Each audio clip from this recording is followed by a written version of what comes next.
السلام علیکم ورحمۃ اللہ وبرکاتہ۔ الحمد للہ وحدہ والصلاة والسلام علی رسول اللہ اما بعد۔ ہم نے پچھلے لیسن میں وضو کا طریقہ پڑھا تھا۔ آج انشاءاللہ ہم نماز کو شروع کیسے کرنا ہے، مکمل اہتمام کا طریقہ سیکھیں گے۔ نماز شروع کرنے سے پہلے جو سب سے اہم چیز ہے نا، وہ ہے سترہ کا اہتمام کرنا۔ اور رسول اللہ صلی اللہ علیہ وآلہ وسلم کا فرمان بھی ہے کہ سترہ کا اہتمام کیے بغیر نماز نہیں پڑھنی چاہیے۔ بہقی اور حاکم میں صحیح سند کے ساتھ ایک روایت ہے کہ ابن عمر رضی اللہ تعالیٰ عنہ فرماتے ہیں کہ رسول اللہ صلی اللہ علیہ وآلہ وسلم نے فرمایا لا تصلی الا الی سترۃ، سترہ کے بغیر تم نماز نہ پڑھو، یعنی سترہ کے بغیر نماز نہیں پڑھنی چاہیے۔ سترہ کا یہ اہتمام اس لیے ہے تاکہ کوئی شیطان وغیرہ نماز نہ توڑ سکے۔ ابو داود اور حاکم میں صحیح سند کے ساتھ روایت ہے کہ رسول اللہ صلی اللہ علیہ وآلہ وسلم نے فرمایا اذا صلی احدکم الی سترۃ فلیدن منها لا یقطع الشیطان علیہ صلاتہ۔ رسول اللہ صلی اللہ علیہ وآلہ وسلم نے فرمایا کہ جب کوئی بھی تم میں سے سترہ کے سامنے نماز پڑھے تو اس کو چاہیے کہ وہ اس کے نزدیک ہو جائے۔ کیوں؟ تاکہ شیطان اس کی نماز نہ توڑ سکے۔ یعنی سترہ کے سامنے نماز پڑھنے کی حکمت یہ ہے کہ شیطان نماز نہ توڑ سکے، انسان کی نماز کو ضائع نہ کر سکے۔ تو جب بھی نماز پڑھیں ایک تو سترہ کا اہتمام کریں، دوسرا سترہ سے قریب ترین ہو کے کھڑے ہوں، نماز سترہ سے قریب ترین پڑھی جائے تاکہ شیطان کے گزرنے کا رستہ نہ بنے۔ اور آپ صلی اللہ علیہ وآلہ وسلم کی سنت بھی ہے، آپ صلی اللہ علیہ وسلم کا فعل بھی ہے کہ آپ صلی اللہ علیہ وآلہ وسلم جب بھی چاہے کھلی جگہ پر بھی نماز پڑھتے تو سترہ کا اہتمام ضرور کرتے،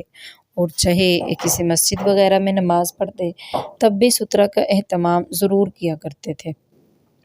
صحیح بخاری اور صحیح مسلم شریف میں آتا ہے ان رسول اللہ صلی اللہ علیہ وآلہ وسلم کان اذا خرج یوم العید امر بالحربۃ فتوضع بین یدی فیصلی علیہا والناس وراءہ وکان یفعل ذلک فی السفر فمن ثم اتخذها امراء۔ رسول اللہ صلی اللہ علیہ وآلہ وسلم جب عید کے دن باہر نکلتے تو سامنے اپنے برچھا گاڑنے کا حکم فرماتے، پھر اس کی سیدھ میں نماز پڑھتے اور لوگ آپ صلی اللہ علیہ وآلہ وسلم کے پیچھے نماز پڑھتے۔ آپ صلی اللہ علیہ وسلم سفر میں بھی یوں ہی کیا کرتے تھے، اور پھر جب آپ صلی اللہ علیہ وآلہ وسلم اس دنیا سے رحلت فرما گئے تو خلفاء نے بھی یہی طریقہ اختیار کیا تھا، یعنی آپ صلی اللہ علیہ وسلم باہر نماز پڑھتے، سفر میں پڑھتے تو اس کا اہتمام کرتے، اور جب آپ صلی اللہ علیہ وآلہ وسلم مسجد میں نماز پڑھتے تو تب بھی آپ صلی اللہ علیہ وآلہ وسلم سترہ کا اہتمام ضرور کیا کرتے تھے۔ صحیح بخاری اور صحیح مسلم شریف میں آتا ہے کہ یزید بن ابی عبید بیان کرتے ہیں کہ میں سلمہ بن عکو کے ہمراہ مسجد نبوی میں آیا کرتا تھا، وہ مصحف کے پاس والے ستون کے قریب نماز پڑھا کرتے تھے۔ میں نے کہا اے ابو مسلم، میں دیکھتا ہوں کہ آپ اس ستون کے پاس نماز پڑھنے کی کوشش کرتے ہیں، تو انہوں نے کہا میں اس لیے یہاں نماز پڑھتا ہوں کیونکہ میں نے نبی اکرم صلی اللہ علیہ وآلہ وسلم کو اس کے پاس نماز پڑھنے کی کوشش کرتے ہوئے دیکھا ہے۔ یعنی آپ صلی اللہ علیہ وآلہ وسلم مسجد میں بھی سترہ کے سامنے نماز پڑھنے کی کوشش کیا کرتے تھے اور سترہ کے سامنے نماز پڑھا کرتے تھے۔ تو یہ ہے کہ چاہے کھلی جگہ پر ہوں یا مسجد میں ہوں، جہاں بھی ہوں، نماز پڑھ لینی چاہیے۔ اور سترے جو ہے نا، سترہ اس کی کیفیت یہ ہے کہ رسول اللہ صلی اللہ علیہ وآلہ وسلم سے سوال کیا گیا نا سترہ کے بارے میں کہ وہ کیسا ہونا چاہیے، تو آپ صلی اللہ علیہ وآلہ وسلم نے فرمایا مثل مؤخرۃ الرحل، پالان کی پچھلی لکڑی کے برابر ہونا چاہیے، یعنی اونٹ کے اوپر پالان ہوتی ہے نا، پالان کی پچھلی لکڑی کے برابر سترہ ہونا چاہیے، وہ سترہ رکھ کر نماز پڑھنی چاہیے۔ اور اگر جگہ مختصر ہے، گھر میں کچھ لوگ سامنے سوئے ہوئے ہیں، تو ان کے سامنے بھی نماز پڑھی جا سکتی ہے۔ صحیح بخاری اور صحیح مسلم شریف میں حضرت عائشہ رضی اللہ تعالیٰ عنہ کی روایت موجود ہے، وہ فرماتی ہیں کہ رسول اللہ صلی اللہ علیہ وآلہ وسلم جب رات کی نماز پڑھتے نا، وَأَنَا مُعْتَرِضَةٌ بَيْنَهُ وَبَيْنَ الْقِبْلَةِ، میں آپ صلی اللہ علیہ وآلہ وسلم کے سامنے قبلہ کی طرف، یعنی آپ کے اور قبلہ کے درمیان لیٹی ہوئی ہوتی تھی، تو آپ صلی اللہ علیہ وآلہ وسلم نماز پڑھ رہے ہوتے تھے۔ یعنی اس طرح کوئی سامنے لیٹا ہوا ہو تو اس کو بھی اس کے سامنے نماز پڑھ سکتے ہیں، اور اسی طرح کوئی سامنے بیٹھا ہوا ہو، اس کی پیچھے جیسے ہم باجماعت نماز ادا کر رہے ہوں تو ایک صف آگے ہوتی ہے اور ایک پیچھے ہوتی ہے، تو اگلی صف والا انسان اگر بیٹھا بھی ہوا ہے تو پیچھے نماز پڑھ سکتے ہیں۔ اور اب سترہ کے بعد جو سب سے اہم بات ہے، اگر ہم باجماعت نماز ادا کر رہے ہیں، باجماعت نماز کی تو فضیلت بھی اکیلے میں نماز پڑھنے کی فضیلت سے زیادہ ہے، اگر ہم باجماعت نماز پڑھ رہے ہیں تو ہمیں باجماعت نماز کا طریقہ بھی سیکھنا ہوگا۔ باجماعت نماز ہم اس طرح پڑھیں گے کہ چاہے عورتیں ہیں چاہے مرد ہیں، گھٹنے سے گھٹنا، ٹخنے سے ٹخنا اور کندھے سے کندھا ملا ہونا چاہیے، یعنی ادھر ادھر دور دور نہیں کھڑے ہونا چاہیے، بلکہ پاس پاس بالکل جڑ کر نماز میں، کیونکہ جب انسان نماز میں آتا ہے نا، جماعت کے لیے نماز پڑھنے کے لیے جماعت میں آتا ہے، صف میں کھڑا ہوتا ہے، تو اس میں عاجزی اور انکساری ہونی چاہیے، نہ کہ تکبر غرور اور ایک دوسرے سے فرق میں کھڑا نہیں ہونا چاہیے۔ اور عاجزی کے ساتھ دیکھیے نا، ایک ہی صف میں تمام کے تمام امیر غریب بڑے چھوٹے فقیر افسر سب ایک ہی صف میں کھڑے ہوئے ہیں، تو سب کو کندھے سے کندھا ملا کر، جس طرح مسلمانوں میں بہت اتفاق ہو تو اس کو واضح کرنا چاہیے۔ اور رسول اللہ صلی اللہ علیہ وآلہ وسلم کا فرمان بھی ہے کہ سووا صفوفکم فإن تسویۃ الصفوف من اقامۃ الصلاۃ، یعنی اپنی صفوں کو برابر کرو، کیونکہ صفوں کی برابری اقامت نماز میں سے ہے۔ اور رسول اللہ صلی اللہ علیہ وآلہ وسلم کا فرمان ہے صحیح بخاری اور صحیح مسلم میں، فإن اقامۃ الصف من حسن الصلاۃ، یعنی نماز کی جو اقامت ہے نا، وہ صف کی اقامت جو ہے وہ نماز کے حسن و جمال میں سے ہے۔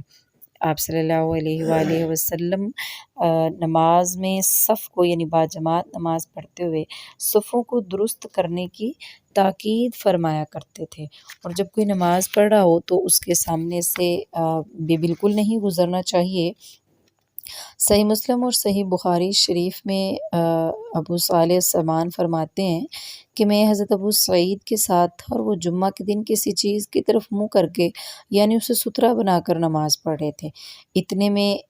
بنی معید قبیلہ کا ایک جوان آیا اور آپ کے سامنے سے اس نے گزرنا چاہا، تو ابو سعید نے اس کے سینہ میں مارا، اس نے دائیں بائیں دیکھا اور اس کے علاوہ کسی طرف راستہ نہ پایا، پھر دوبارہ جب آپ کے سامنے سے گزرنا چاہا تو ابو سعید نے پہلے سے بھی زیادہ سخت دھکا دیا، وہ ابو سعید سے لڑنے لگا، لوگوں نے اسے روکا، وہ جوان نکلا اور مروان جو کہ حاکم مدینہ تھے ان کے پاس چلا گیا، حضرت ابو سعید کے جو انہوں نے معاملہ کیا اس کے بارے میں شکایت کی، حضرت ابو سعید بھی اس کے پیچھے پیچھے مروان کے پاس پہنچ چکے تھے، مروان نے کہا کہ آپ نے یہ کیا کیا ہے، آپ کا بھتیجا آ کر آپ کی شکایت کر رہا ہے، تو حضرت ابو سعید نے فرمایا میں نے رسول اللہ صلی اللہ علیہ وآلہ وسلم کو یہ فرماتے ہوئے سنا ہے، اذا صلی احدکم الی شیء یسترہ من الناس فاراد احد ان یتجاوز بین یدیہ فلیدفع فی نحرہ فإن ابى فلیقاتلہ فإنما هو شیطان، کہ آپ صلی اللہ علیہ وسلم نے فرمایا جب تم میں سے کوئی شخص کسی ایسی چیز کی طرف نماز پڑھ رہا ہو جو اسے لوگوں کے آگے آنے جانے سے محفوظ رکھے، پھر بھی کوئی شخص اس کے سامنے سے گزرنا چاہے تو اس کو روکے، اس کو سینہ پر مارے، اگر وہ تب بھی نہ مانے تو اس سے لڑے، کیونکہ وہ شیطان، یعنی اس سے مراد یہ ہے کہ اس کے اندر شیطان آیا ہوا ہے۔ اور ایک حدیث یہ بھی ملتی ہے، رسول اللہ صلی اللہ علیہ وآلہ وسلم نے فرمایا کہ اگر تم نمازی کے آگے سے گزرنے کا گناہ جان لو تو تمہیں 40 معلوم نہیں 40 دن، 40 سال، 40 صدیاں یا 40 مہینے، تو اتنے بھی تم دیر کھڑے رہو تب بھی تم آگے سے گزرو نہیں، بلکہ اس کی نماز مکمل ہونے کا انتظار کرو۔ اور پھر اگر جماعت کے ساتھ نماز پڑھ رہے ہیں، صف بندی بھی اچھے طریقے سے کر لی ہے، اچھا وہ ٹخنوں سے ٹخنے ملانے اور کندھوں سے کندھے ملانے کا راز اور حکمت یہ ہے کہ اس طرح شیطان درمیان میں سے گزرتا نہیں ہے، شیطان کے لیے جگہ نہیں بچتی ہے، تو اس لیے ساتھ ساتھ کھڑے ہونا چاہیے۔ اور جب بھی صف میں کھڑے ہوں تو کوشش کرنی چاہیے پہلی صف میں کھڑے ہوں۔ اگر مرد اور عورتیں کی مطلب ایک ہی جگہ میں، جیسے رسول اللہ صلی اللہ علیہ وآلہ وسلم کے دور میں عورتیں بھی مسجد میں نماز ادا کیا کرتی تھیں نا، تو اگر اس طرح نماز پڑھی جا رہی ہے تو پھر مرد پہلی صفیں بنائیں گے اور پیچھے عورتیں صفیں بنائیں گی۔ اور ویسے بھی پہلی صف کے بارے میں رسول اللہ صلی اللہ علیہ وآلہ وسلم کا فرمان ہے، لو تعلمون ما فی الصف المقدم لکانت قرآ، اگر تم پہلی صف کی فضیلت جان لیتے تو پہلی صف میں کھڑے ہونے کے لیے قرآن اندازی کیا کرتے، یعنی اتنی فضیلت ہے پہلی صف کی۔ لیکن آپ صلی اللہ علیہ وآلہ وسلم کا یہ بھی فرمان موجود ہے کہ خیر صفوف الرجال اولها وشرها آخرها وخیر صفوف النساء آخرها وشرها اولها، یعنی مردوں کی صفوں میں سب سے بہتر پہلی صف اور عورتوں کی سب سے جو مردوں کی بری صف ہے نا وہ آخری صف ہے، اور عورتوں کی صفوں میں سب سے بہترین پہلی صف پچھلی صف ہے اور سب سے بری پہلی صف ہے۔ تو یہ ہے کہ یہ عورتوں کی پہلی صف اس وقت بری صف شمار ہوگی جب یہ مردوں کے ساتھ نماز کر رہی ہوں گی، اگر تو جماعت مردوں کے ساتھ نہیں، علیحدہ ہی جس طرح مسجد کی چھتوں پر یا پھر جامعات میں یا پھر کسی بھی جگہ پر مردوں کی علیحدہ مردوں اور عورتوں کی علیحدہ علیحدہ نماز کا اہتمام ہے، تو پھر عورتیں بھی پہلی والی صف کے حکم میں ہی آئیں گی اور ان کو بھی پہلی والی صف کی فضیلت بھی ملے گی۔ صفوں کے درست فرما لینے کے بعد ہے نماز کی نیت کے بارے میں، تو عمر بن خطاب رضی اللہ تعالی عنہ فرماتے ہیں کہ سمعت رسول اللہ صلی اللہ علیہ وآلہ وسلم یقول انما الاعمال بالنیات وانما لامرئ ما نوى فمن كانت هجرته إلى الله ورسوله فهجرته إلى الله ورسوله ومن كانت هجرته إلى دنيا يصيبها أو امرأة يتزوجها فہجرتہ الی ما ہاجر الیہ، یعنی آپ صلی اللہ علیہ وآلہ وسلم کو عمر بن خطاب رضی اللہ تعالیٰ عنہ نے فرماتے ہوئے سنا کہ اعمال کا دار و مدار نیت پر ہے، اور آدمی کے لیے وہی کچھ ہوتا ہے جس کی وہ نیت کرتا ہے، بس جس کسی کی ہجرت اللہ اور اس کے رسول کے لیے ہوئی تو اس کی ہجرت اللہ اور اس کے رسول کے لیے ٹھہرے گی، یعنی اس کو اجر ملے گا، اور جس کی ہجرت دنیا کی غرض سے ہوئی کہ وہ دنیا پالے گا یا پھر کسی عورت سے نکاح کے لیے ہجرت ہوئی تو وہ اس سے شادی کر لے گا، بس اس کی ہجرت اسی چیز کے لیے ہے جس کی خاطر ہجرت کی گئی ہے۔ نیت جو ہے نا وہ دل کے ارادے کا نام ہے، اور نماز کی نیت دل کے ارادے کا نام ہے۔ نماز کی نیت دل میں ہی کرنی چاہیے، نہ کہ جس طرح بس کچھ بنی بنائی نیتیں ہیں، بناوٹی انداز ہیں ہمارے نماز کی نیت کے۔ اب دیکھیں مکمل دین تو عربی میں ہے نا، ہمارے جو بھی دین کا حکم ہے احادیث ہیں تو عربی میں ہیں، کبھی بھی ایسا تو نہیں ہو سکتا نا کہ ہم نماز پڑھیں اور ہم پنجابی میں اندر کچھ دعائیں کرنا شروع کر دیں، اردو میں دعائیں کرنا شروع کر دیں، تو ایسا نہیں ہوتا، سرائکی میں دعائیں، سندھی میں، بالکل بھی ایسا نہیں ہے۔ نماز چونکہ عربی زبان میں ہے تو بالکل اسی طرح ہماری اس کی نیت دل میں ہوگی، ظاہر سی بات ہے، نیت ہے تو ہم نماز کے لیے اٹھے ہیں، ہم نے وضو کیا ہے، سترہ کا اہتمام کیا ہے، ہم نے صف بندی کی ہے، نہیں تو ہم نے جائے نماز بچھایا ہے، جائے نماز پہ کھڑوں تو ہمارا دل ہے نا،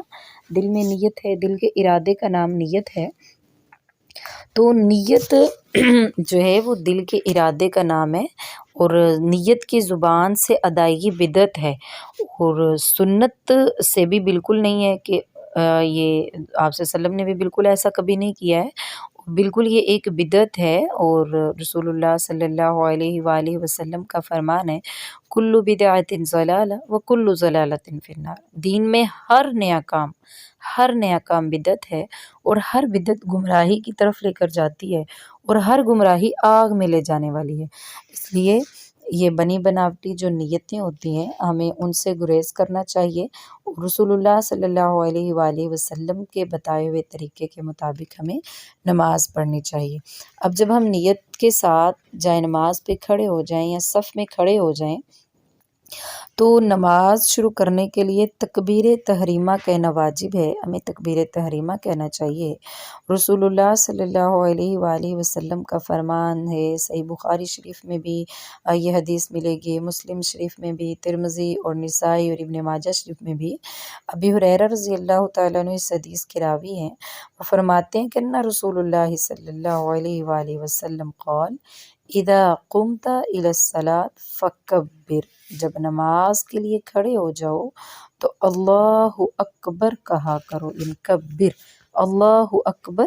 کہا کرو۔ اسی طرح صحیح مسلم شریف میں حدیث ہے، حضرت عائشہ رضی اللہ تعالیٰ عنہ اس حدیث کی راوی ہیں، وہ فرماتی ہیں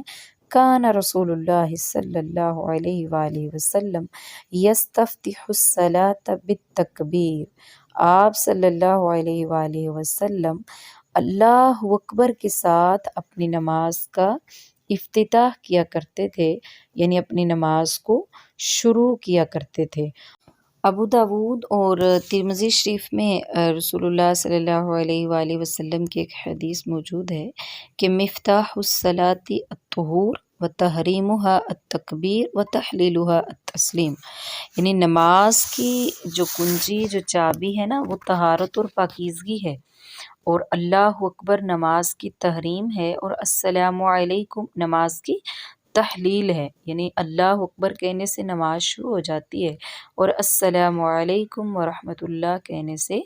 نماز مکمل ہو جاتی ہے۔ جب انسان نماز پڑھتا ہے تو آغاز اللہ اکبر سے کرے گا، اور جب نماز کا اختتام ہوگا تو السلام علیکم ورحمۃ اللہ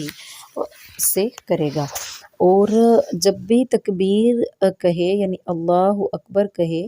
تو اپنے ہاتھوں کو اپنے کانوں کے برابر اٹھائے۔ صحیح مسلم میں رسول اللہ صلی اللہ علیہ وآلہ وسلم کے بارے میں ایک روایت ہے، مالک بن حویرث اس حدیث کے راوی ہیں، وہ فرماتے ہیں ان رسول اللہ صلی اللہ علیہ وآلہ وسلم کان اذا کبر رفع یدیہ حتی یحاذی بہما اذنیہ، آپ صلی اللہ علیہ وآلہ وسلم جب نماز کے لیے اللہ اکبر کہتے تو ہاتھوں کو اپنے کانوں کے برابر تک اٹھاتے تھے، یعنی تکبیر تحریمہ کہتے تو ہاتھوں کو اپنے کانوں کے برابر تک اٹھاتے تھے۔ اسی طرح ابو داود اور مسلم شریف میں ایک اور روایت ہے کہ رسول اللہ صلی اللہ علیہ وآلہ وسلم جب نماز کے لیے کھڑے ہوتے تو رفع یدیہ حتی تکون حذو منکبیہ ثم کبر، یعنی آپ صلی اللہ علیہ وآلہ وسلم اپنے ہاتھوں کو اٹھاتے حتیٰ کہ کندھوں کے برابر لے جاتے، پھر اللہ اکبر کہتے، یعنی کانوں کے برابر یا کندھوں کے برابر رفع الیدین کرنا چاہیے، اور پھر نماز کو شروع کرنا چاہیے۔